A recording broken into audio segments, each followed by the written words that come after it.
देखो भाई, आपके पापा कितने बड़े हैं, वे क्या करते हैं, आपका बैकग्राउंड क्या है, इससे कहीं ज़्यादा इम्पोर्टेंट है कि आपके इरादे कितने बड़े हैं। आप कितनी शिद्दत से अपने सपनों के लिए मेहनत करते हो।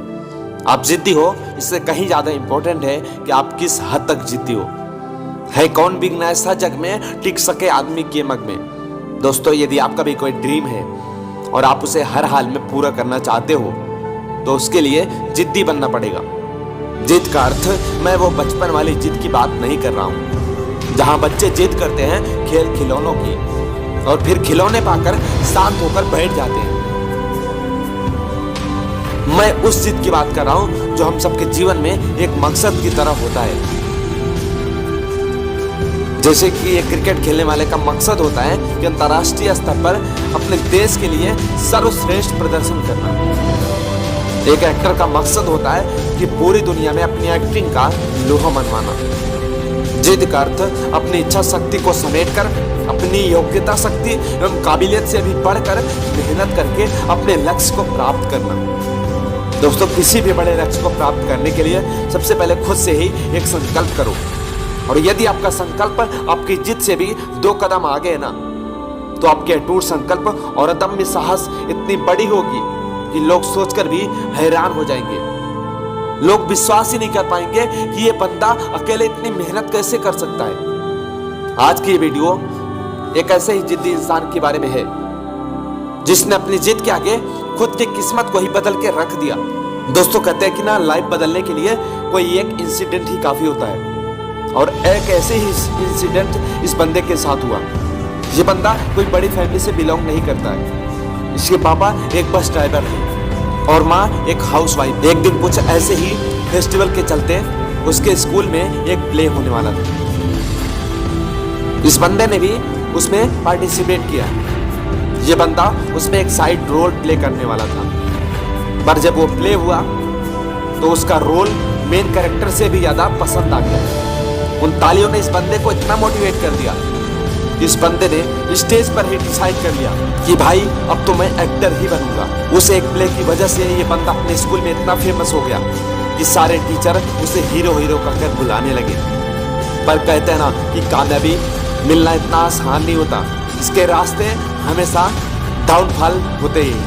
कॉलेज में रहकर इस बंदे ने सोचा कि अब मैं ड्रॉप आउट करके अपना पैशन फॉलो करूंगा। पर भाई, जैसे हमारे घर वाले होते हैं ना, बिल्कुल वैसे ही इस बंदे के घर वाले थे। उन्होंने उस बंदे को जोरदार अप्रोच किया कि वो अपनी डिग्री कंप्लीट करके आगे की पढ़ाई करे, क्योंकि वे लोग चाहते थे कि वो बंदा कोई सरकारी नौकरी करे, कोई सरकारी एम्प्लॉय बने। अब ये बंदा कितना भी जिद्दी क्यों ना हो, माँ बाप की जिद के आगे कभी ना कभी झुकना ही पड़ता है। अपने पेरेंट्स के चलते उस बंदे ने ग्रेजुएशन कंप्लीट कर लिया, और फिर भी उनके पेरेंट्स ने उसके एक्टर बनने के सपने को लेकर खुश नहीं थे, क्योंकि यश का एक सपना था कि मुझे एक्टर बनना है। और वे इसी जिद के आगे उन्होंने घर छोड़ने का निश्चय किया और वे वहां से बंगलौर चले गए। और बंगलौर जाते जाते उसने ये भी बोल दिया कि अब तो घर वापस तभी आऊंगा जब मैं एक्टर बन जाऊंगा, नहीं तो मैं कभी वापस नहीं आऊंगा। दोस्तों, एक इंटरव्यू में उन्होंने बताया कि वह घर से भागकर हीरो बनने बंगलौर पहुंचे थे, लेकिन वहां कदम रखते ही वे घबरा गए, जबकि वहां पर उन्हें शुरुआत में तो एक भी काम ही नहीं मिला। लेकिन घर वापस जाने का ख्याल जब भी उनके मन में आया, उन्होंने अपने मन को रोक लिया, क्योंकि वे बोल के आए थे कि घर तभी आऊंगा जब मैं एक्टर बन जाऊंगा। काम ना मिला, इससे उन्हें बहुत ही कठिनाइयों का सामना करना पड़ा, और आखिर में उन्हें एक थिएटर में काम करने का मौका मिल गया, जहाँ पर वो बैक स्टेज पर काम करते थे। यहाँ पर वो कस्टमर को चाय पानी पिलाना और यहाँ पे मौजूद स्टेजेस को ठीक किया करते थे।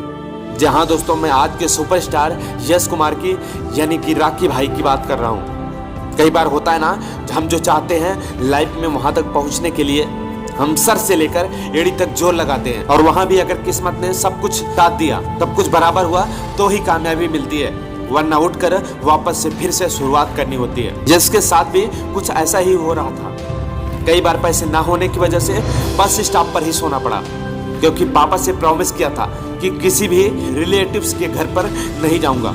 पर इन सारे मुसीबतों के बावजूद भी इस बंदे ने अपनी जिद कभी नहीं छोड़ी, उन्होंने कभी हार नहीं मानी, और धीरे धीरे ये बंदा फिल्म इंडस्ट्री में फैमिलियर होते गया और उसे प्लेस में काम भी मिलने लगा। और धीरे धीरे दिन बीतते गए, चीजें समझ में आने लगी, कॉन्टैक्ट बढ़ते गए और एक्टिंग सुधरती गई। और उसी टाइम में यश को थिएटर ग्रुप के साथ काम करने के दौरान ही उनकी मुलाकात मशहूर नाटककार बेबी करान से हुई। उनके साथ में यश ने लंबे समय तक काम किया और धीरे धीरे यश ने फिल्म इंडस्ट्री में अपना रास्ता बना लिया और कैमरे के सामने आना शुरू कर दिया। यश ने कहा कि उन्होंने कभी भी प्लान बी नहीं बनाया, वे बचपन से ही एक्टर बनना चाहते थे। उन्होंने खुद को हीरो के रूप में देखा, फिल्म इंडस्ट्री के सभी होल्डर्स के साथ मिलकर काम शुरू किया और इसी का नतीजा है कि आज केजीएफ ने देश और दुनिया के बाजार में अच्छी कमाई की है। फिल्मी करियर और नाम से पहचान यश का असली नाम नवीन कुमार गौड़ा है। उन्होंने 2007 में जम्बदा हुडोगी से डेब्यू किया था। इसके बाद उन्होंने 2008 में रॉकी, 2013 में गुगली और 2014 में मिस्टर एंड रामाचारी में काम किया था। लेकिन उनकी असली पहचान केजीएफ चैप्टर 1 से बनी। कन्नड़ मूवी केजीएफ चैप्टर 1 से न सिर्फ कन्नड़ इंडस्ट्री में बल्कि पूरे भारत में लोकप्रिय रही। यह मूवी पहली ऐसी मूवी थी जिसने एक ही दिन में करीब 250 मिलियन की कमाई की थी। इसके बाद जब केजीएफ चैप्टर 2 रिलीज हुई तो उस मूवी ने ऐसा तहलका मचा दिया कि जिसे देख सब शौक हो गए। केजीएफ चैप्टर 2 इस कदर हिट हुआ कि लोगों के सर पर राखी का खुमार सिर चढ़कर बोलने लगा। यही नहीं, इन्हें दादा साहब फाल्के अवार्ड की तरह भी कई अवार्ड मिल चुके हैं। इन्होंने अपनी मेहनत के बल पर मूवी में काम किया और हर मूवी को हिट बनाकर खूब नाम कमाया। दोस्तों, हम सबके चहेते साउथ के सुपरस्टार रॉकी भाई का सुपरस्टार बनने तक का सफ़र इतना आसान नहीं था, पर उन्होंने सफलता को अपनी मेहनत के आगे झुका ही दिया। पर कहते हैं ना कि यदि मन में जिद हो जीतने की तो किस्मत को भी अपनी लकीरें कभी कभी बदलनी पड़ती है। दोस्तों, आप अपने लाइफ में क्या बनना चाहते हो ये डिपेंड करता है कि आपके अंदर किस हद तक जिद है। यही जज्बा रहा तो मुश्किलों का भी हल निकलेगा। अरे जमी बंजर हुई तो क्या, वहां से भी जल निकलेगा। ना हो मायूस, न घबरा अंधेरों से मेरे दोस्त, इन्हीं रास्तों के दामन से एक दिन सुनहरा कल भी निकलेगा। जय हिंद, जय भारत।